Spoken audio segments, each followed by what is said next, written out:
name's Carey Karashowsky. I work at AFDIL for the Armed Forces Medical Examiner System, and I'm the Assistant Technical Leader in our Family Reference Sample and Laboratory Automation Group. So a family reference sample is anyone who has an eligible DNA type who could be considered a reference for a service member.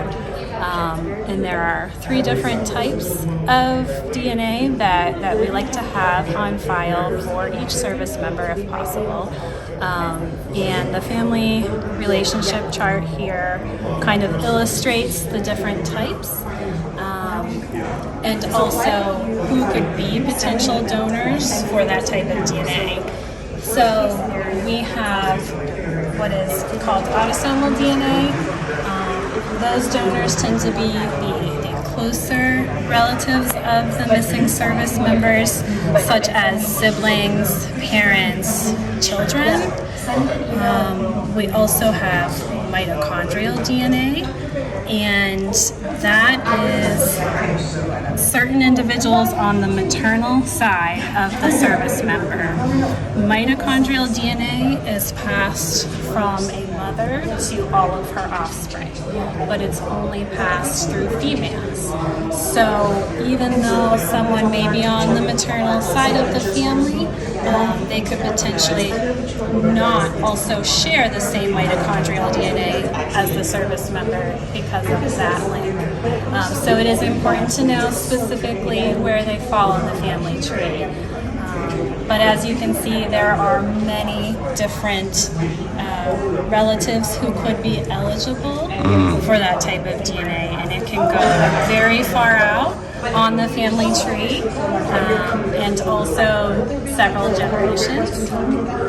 And the other type of DNA is Ystr Dna. That is on the paternal side of the family, and the Y chromosome only males have. So similar, but as the maternal side, but males pass that to their sons and so on. So essentially anyone on the paternal side of the service member's family, here would be the red boxes, would be eligible Ystr references. And again, that can span several generations. For example, if the service member had a brother, and his brother had sons and so on.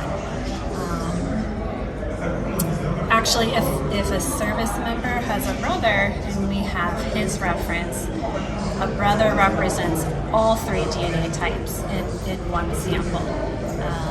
And a sister would represent mitochondrial and autosomal. So, well, it's really crucial to our mission and for us to be able to use the DNA for potential identification. Without the family members and their DNA on file, we don't have any way to compare DNA profiles to potential family members for identification. A lot of the family members who attended this meeting have previously donated, and they stopped over at the table to see if any other family members would be helpful, and were able to help get them to the right place to initiate those conversations with additional family members. And I think it's helpful that the family members themselves are clearly so passionate about this that they are also willing to speak to other family members and try to get them involved in the process. What our goal is to have 2 of each of the DNA types as references on file for each service member. So if we know we have less than that, of course it's our goal to potentially obtain those additional references.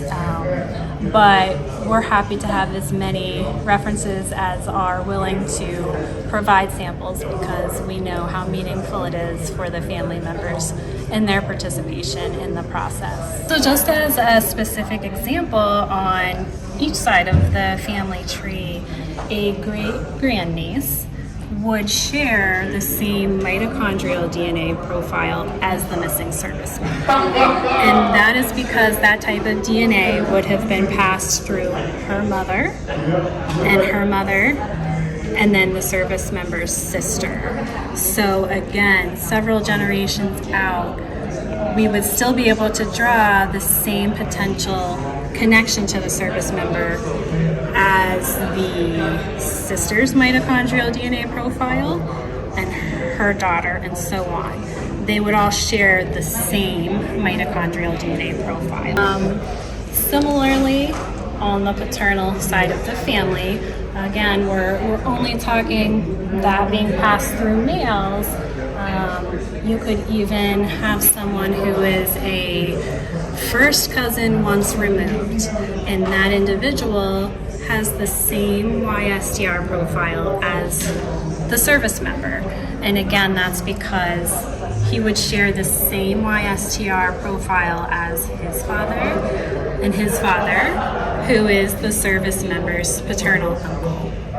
So that's how, even kind of further out on the family tree, it's still essential for us to get these references, and they are still eligible donors no matter how far out, as long as we know that their DNA profile, based on their relationship, is consistent. I think that I speak for myself and probably much of my team when I say that it's so important for us to do the science, to be in the lab, processing these family reference samples, obtaining the DNA profiles for comparison.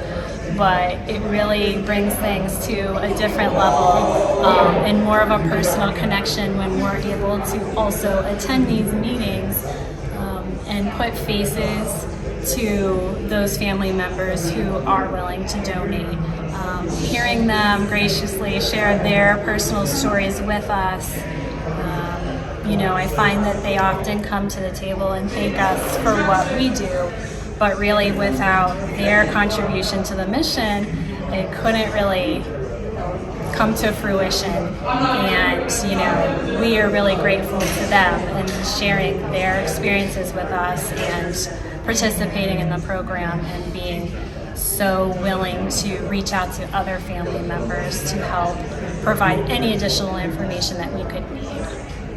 My name is Nick Walker, so I'm a DNA analyst in the pass accounting section for the AFMES AFDIL, so the Armed Forces DNA Identification Laboratory. It's been a great experience. I think for us, we get caught up in a lot of the day-to-day. We're working in a laboratory and an office where we don't get to have contact with family members and people. So it's easy to get lost, kind of lost in the work of it when we're just looking at data and working with numbers. So, being able to put faces to the things that we do has been really humble and really gratifying experience. Getting to sit in the remembrance ceremony and see people share their stories, and even having actual veterans, from the conflicts that we're working on, standing up and really humanizing, the people that contribute the samples that we're working on. It's a really cool experience. It's really the other half of the piece of the puzzle that we always talk about. And we always describe in our mission and what we do, but really getting to experience it yourself, I think, brings a lot more weight to it. It inspires me to get back to work and keep doing what we're doing, because with any job, on the day-to-day, sometimes you feel stressed out or you feel like you're not accomplishing something, and then really being able to see how appreciative these families are and how thankful they are for what we do.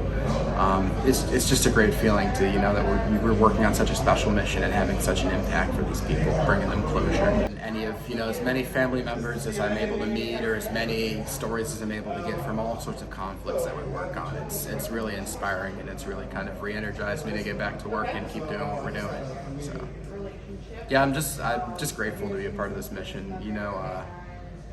Just with all of the things going on and the different fields of forensics, I think what we're able to do is such an inspiring and such a great thing, because as opposed to contributing to any harmful or negative things in our world, we're able to bring the science to light on something where we're solely giving closure to people that have been looking for it for so long, and really helping families with issues that they have been dealing with for their whole lives, not being able to have the science or the data available to do what we want to do and to bring every single service member home. So. I think with what we do, it's really, it's easy when you see so many names and case numbers for service members. It just kind of becomes part of the day-to-day, but getting to experience cool things like, being in Honolulu and being able to get on the base specifically for the USS Oklahoma Memorial, seeing the names of, service members who gave their lives, and those are all believed to be reports that I've worked on and typed out those service members' names. That was something that was super humbling for me specifically.